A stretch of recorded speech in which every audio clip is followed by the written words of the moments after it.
Yes, what we have seen here is a terrible thing. It was blowing up the Garnisonkirche in Potsdam in June 1968, and that happened to lots of buildings, of Baroque buildings, nice buildings in East Germany, but also in West Germany, all parts of the world. Destruction of beauty. But this is a positive lecture. You will come out laughing, I promise to you. So, this is Potsdam. This is Potsdam. Potsdam is a military town south of Berlin, about 20 kilometers, and it was seen as one of the nicest cities in Germany because it had a clear design. You see the Schloss. Does it work? No. You see the Schloss here, where the king stayed, the parade ground, and the Garnisonkirche. A wonderful thing. Church, king, in between the military. That existed in other countries too, not only in Germany. Very flat, only 3 floors, 4 floors. Another view of this, one of the many castles the Prussian kings have. Behind you see, you all know it, the Schinkelkirche on opposite of the Schloss. Here's another view of the urban situation, very clear, very private. You see a grid, you see a channel which was built that the soldiers couldn't flee because people couldn't swim in the 18th century. And this is the Schinkel Church, which survived the war. Wonderful, one of the greatest buildings, clearly a copy of the Tempietto in some sense. When I may say that, I'm not an art historian. This is the Palazzo Barberini, great story. You know, Frederick the Great, who never was in Italy, admired Rome. So he built a lot of copies of Roman buildings in Potsdam. When he was looking out of the window, he wanted to see one nice thing, so he ordered a guy, Mr. Gontard, to build a Barberini. This is not a real Barberini. The Barberini in Rome looks much different. And it's a kind of scaffolding. No one was living in there, no bishop, no financial agency, no architect, no one. It was just a scaffolding that he could see beauty out of his Schloss. Wonderful, isn't that great? Great guy. This is the real Barberini. You see the differences. I mean, it's not a real copy, but they just said, "Will we have a Barberini too?" This is another Italian palazzo. You see from the sides, it's a copy of a building in Verona. And this is the Garnisonkirche, the Garrison Church, which is a major work of Northern Baroque. It's nearly 90 meters high. It's a building type. You have lots of churches which are constructed very, very similar, built very, very similar. The only difference here is that we have these military symbols, like these Piranesian-like sculptures and the edges. And the normal Baroque person could easily identify it as a military church by these military symbols. It's 60 meters high in brick, and the rest is done in wood and in copper. Yeah, this is the military parade ground. Parades have been very important in our thinking till the mid of the 20th century. When you read War and Peace by Leo Tolstoy, he describes 3 parades and what people were feeling, like football games today. You see the Schloss, you see the Garnisonkirche, king and God together. Wonderful combination. This describes the situation again. And there's a wonderful painting by Krüger about one of the parades taking place. Every important person in Europe has been on this parade ground. Queen Victoria, Napoleon, everyone. Yeah, it was a great, vivid place. Everyone loved it. It was an elegant place. It was the head of the military headquarters. And then came 2 weeks before the end of the war, it was completely destroyed because the British thought, well, we destroy the Prussian thinking, the Prussian military. And it looked terrible. It was the first destruction of Potsdam. And then came, I have to speak it out clearly, the communists who wanted to get rid of all that stuff, and they blew it off. You have seen it in the film. They blew it off because there was resistance in the population in East Germany, in the DDR, who wanted to have it repaired, which is a very natural thing when you live in a town where you have a church like that, and you think, why can't you repair it? destroying Baroque structures is not a typical thing for communists. When you know in Warsaw, the Schloss was rebuilt immediately as an act of patriotism because it was destroyed by the Germans. The communists sat in the Kremlin till today. I mean, it's also partly Baroque sculpture. So this was blown up, and in East Germany, as I say, the engagement for historic architecture was a kind of a resistance, of a hidden resistance. What was built instead is this ugly building, which was described as a copy of Mies only a few years ago, because there was the idea to rebuild. I mean, this is a good example of being one of the ugliest buildings built in the 20th century, but it was torn down. And this is the middle of Potsdam, which you have seen. You have seen here. Here has been the castle. The Schinkel Church survived, thanks God, and this little major building was rebuilt by East Germany. So, but this was a very depriving situation in the middle of Potsdam. Another view here, what we have these prefab, boring buildings and streets which stand for effort and things like that. And even worse, in the last days of DDR in 1989, the local government decided to tear down these wonderful houses. And this is a great photo, because you see what was expected to be built. This is an urban plan, and you see the black lines are the buildings who would replace these things. And they would look all the same because it would be the prefab construction. And then came the fall of the wall, thanks God. And we have now learned, it was 1990, this sentence, you know it, by Duani, civic buildings and public gathering spaces require important sites to reinforce. We need it for identity. And two factors helped rebuilding Potsdam. It was the strong identity of the population, which is absolutely necessary, and some political figures, some leading figures who said, well, it's my task. This is Matthias Platzek. He was mayor of Potsdam. Later, he was prime minister of Brandenburg. And before 1989, he was engaged when he was young to rebuild the Pfingstberg, a wonderful building by August Stüler in Potsdam. So he was in the resistance movement. He was engaging in tearing down trees which were growing in this, one of the finest classicistic buildings. So Matthias Platzek and others, but he was a leading figure, he encouraged the community to go this way. And one great thing was that only 3 weeks after reunification, which was 3rd of October, 24th of October, the city parliament of Potsdam said, we want to stop the collapse of the existing buildings. We want a long-term concept to develop a rapprochement of the former building structure, which was lost in the best possible way. And they said they were proud. The historic city center of Potsdam was important for Europe in its structure, architecture, silhouette, scale in relation to the landscape. So there was this will. We want to get back our beauty. What was done? They made a very good B plan. You know, planning is everything. And the authorities, the local authorities of Potsdam were strongly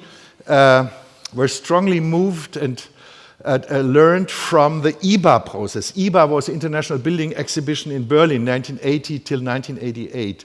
And they said we have to give strict guidelines for what has to be done and in which way. But, and that's a good hope, everything was financed privately. This is no state money. The state, the government, invested money in the administration, but these are all buildings which support themselves. Yeah? It's not a dictated rebuilding. So the B plan has building of 5 different categories. They said if we would say every building has to be exactly like before, that wouldn't work. And you all know you cannot rebuild a building in the same way it was done in the 18th century. I mean, fire regulations. Without fire regulations, you can't enter a building.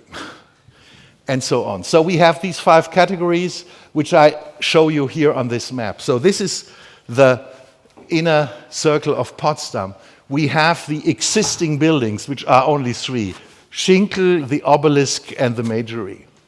And then we have three buildings which had to be rebuilt exactly: the Schloss, the Barberini, and the Garnisonkirche. The story of the Schloss is that it was Potsdam got again the capital of Brandenburg, and they said, well, we put it on the same place where the old Schloss had been. And then came Hasso-Plattner, the German Bill Gates, who said, okay, I'll pay for the facade. How much is it? 20 million, I pay it. He owns SAP, this software company. So this was the first thing. And then was the question, what about the other buildings? So it was decided to Garnisonkirche Barberini to be rebuilt exactly also in the volumes inside. Then we have the buildings of the third category, which only have a historic facade. And then we have buildings which are under strict control, not historic but modern. And this is very important that they say, this city can't be only old, it has to be a modern thing too. Only old is not working in a center of a building. The great thing is, the crazy thing is, this is the center of the city, which was built anew. Also, the city of 150,000 inhabitants is already there. You know, it's like taking the head of a person anew. And then we have buildings who are under control, but which are a little bit, have more freedom. So, and the city had the principle, which was really incredible, which I've never seen in my life. They said the application for the sites have been done by builder and architect. They have to show what is the future use. When you say we'll build a hotel, they say who's going to rent the hotel? Is that working? No, it's not working. You don't get the site. Administrative approval for details in drawings and later in full scale. So we did a lot of buildings there. Said build us a model of build as a real thing, how it is built, with brick, with plaster, with limestone, with wood and color.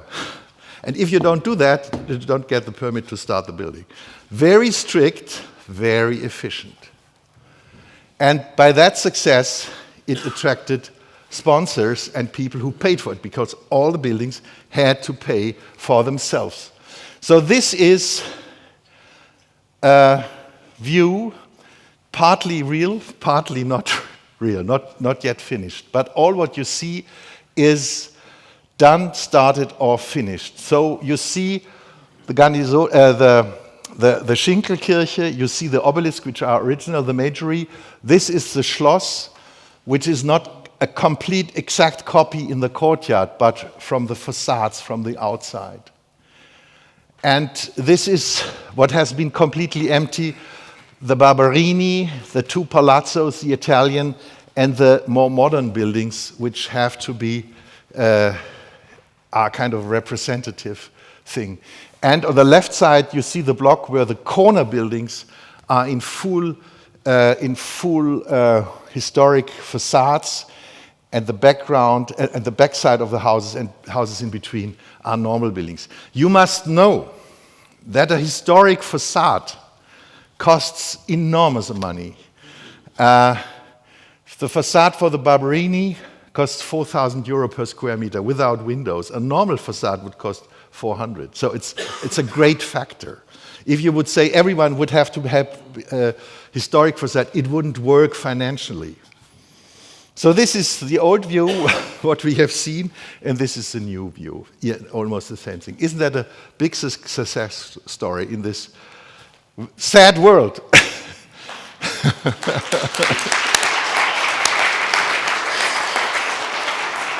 So, thank you.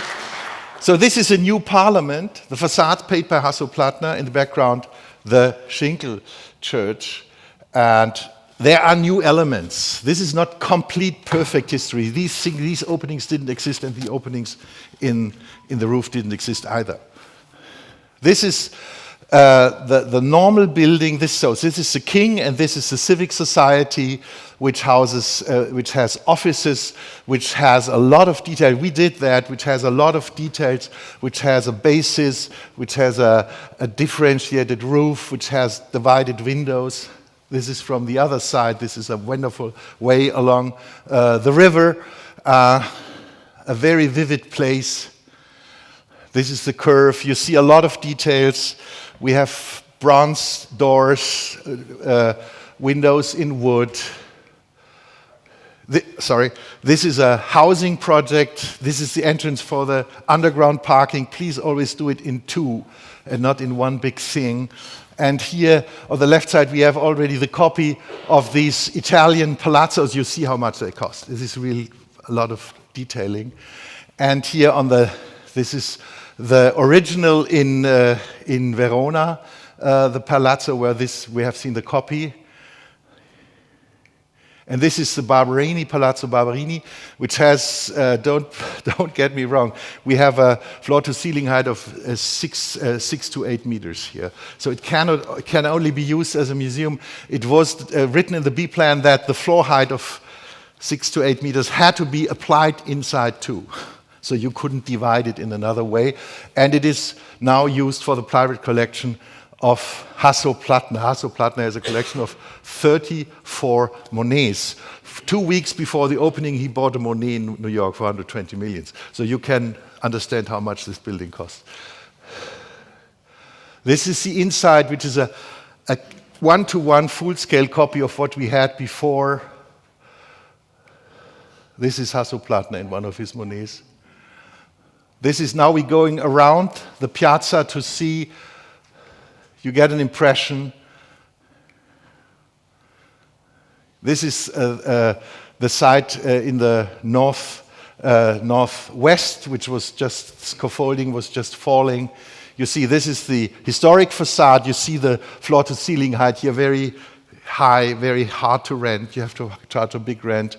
And these are the modern buildings. This is the other part in the corner with a lot of decor. This is another building we did west of the whole situation. And then comes the Garnisonkirche, which was, as I said, 90 meters high. We won the competition in 2011. It's now the highest brick building in Europe, built since 150 years. We have 3-meter wall, 2.8 million bricks to be used in the former way of constructing it. This is a full-size relief laid out in the ground and then mounted, and there it stands. And the head of the tower, the last 30 meters, will be completed end of this year. It will be paid by Hasso-Plattner too. So it's just the first part of the church. The ship of the church will be added here. Here's this ugly building, which will be removed. I'm very sure there are political discussions. There are journalists who say it's one of the nicest buildings in the world. I don't see it. This is how it was before. And this is how it looks now. And I have to tell you one wonderful story. I was there standing here, and an old lady came, and she said, I saw, she was over 80 years old, and she said, I knew how this place looked before it was destroyed. And we got into discussion, and I told her that I'm an architect, and she said, why didn't you architect insist that this came earlier? All of you knew that what was before was ugly. You knew it and you didn't do it, but now you did it and I'm very happy. Thank you. But I forgot. The show goes on. There's hope. There's hope. There is Frankfurt am Main. Christoph Meckler, great architect, great colleague in Frankfurt. He had this office in mind and said, take it away, and this is how it looks now.